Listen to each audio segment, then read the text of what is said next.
Here are some of the things I ordered my cabinet to start doing. As a state, we run 2 veterans homes. Here are some of the things we're doing our nursing staff. Veterans homes is a higher alert level. We're providing additional refresher training on infection control. 2, starting tomorrow, we will be providing daily training on best practices for infection control to all residents. 3, we are updating our residents and employees with new information on this challenge at least 3 times per week. We've identified facilities within our homes to provide additional and separate care for any residents who might be showing symptoms. 5, we are preparing to screen all visitors to the homes in order to limit the chance of outside infection. As a state, we also run 6 state hospitals. Here are some of the things that we're doing in regard to these 6 state hospitals. 1, we're using emerging information from the CDC to educate Department of Mental Health and Addiction Services staff and patients at state psychiatric hospitals on preventing and monitoring for symptoms of COVID-19. 2, we're incorporating emerging recommendations from the CDC into practice policy for infection control, prevention, identification, treatment, universal precautions, personal protection at all state psychiatric hospitals. Number 3, we increase prevention and screening of patients being admitted to state psychiatric hospitals. We have no cases suspected at this moment. 4, we disseminated COVID-19 prevention resources to our boards, providers, and other stakeholders.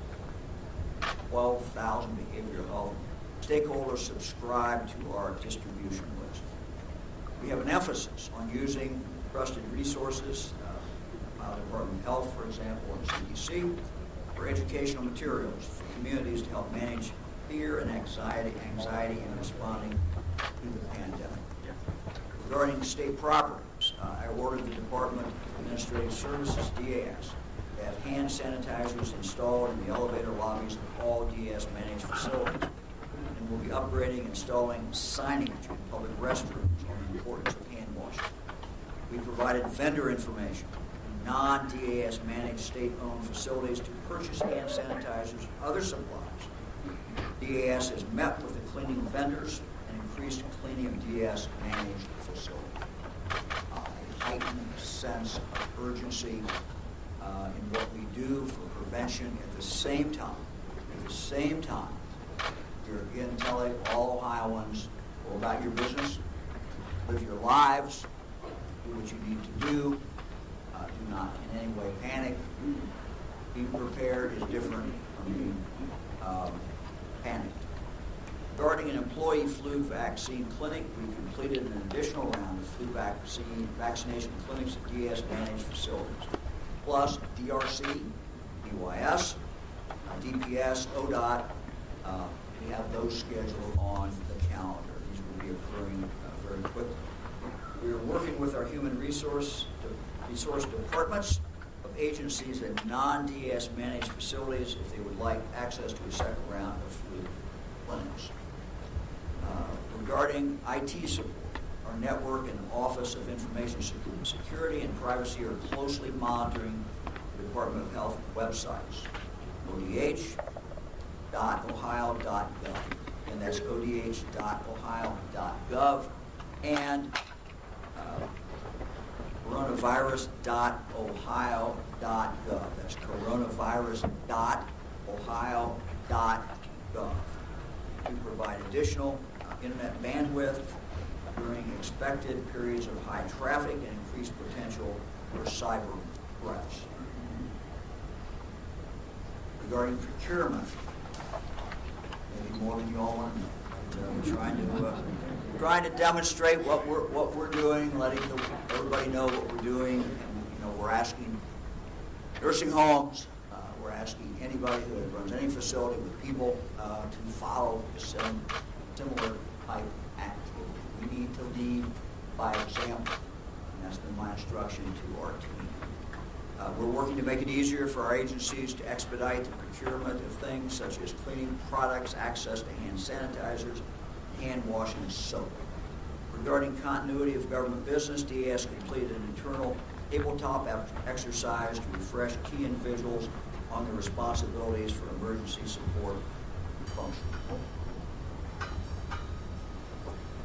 I might mock the term tabletop exercise as I do my cabinet. I guess most people understand that. Regarding communications, we are printing standing banners, building lobbies reminding employees and the public of the importance of hand washing. We've also added information for employees on the My Ohio website. Additionally, last week I directed the Ohio Department of Transportation to post information from our Ohio Department of Health in all state rest areas on hand washing protocols and to include messages on Ohio travel. The Vasco Department of Rehabilitation and Corrections and the Department of Youth Services to increase the frequency of and be very aggressive use of disinfectant measures in all of their state facilities to protect inmates, families, and staff. We have called on our colleges and our university leaders to urge every student and faculty member on their campuses who has not yet received a flu shot to get one at their health clinic immediately. We know that this is taking place on our colleges.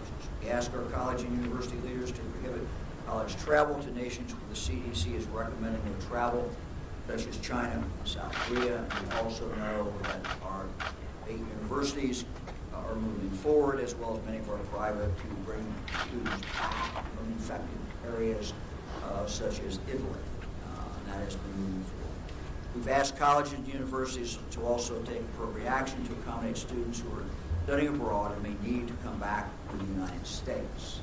And this is important.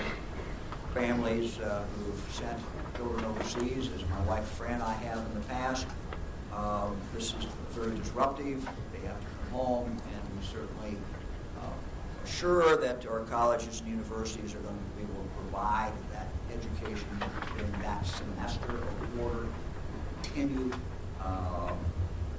online or in some other way, so the students can get credit. We've asked the Ohio Department of Aging to continue working with local aging networks to identify the most vulnerable older adults in our communities with the highest needs. We'll make sure that we have plans in place so their needs are met, whether that is providing additional meals or access to additional medication or other personal care. We've told our local aging advocates across Ohio to go out into their communities, check on nursing care facilities to ensure that all illness prevention methods are in place.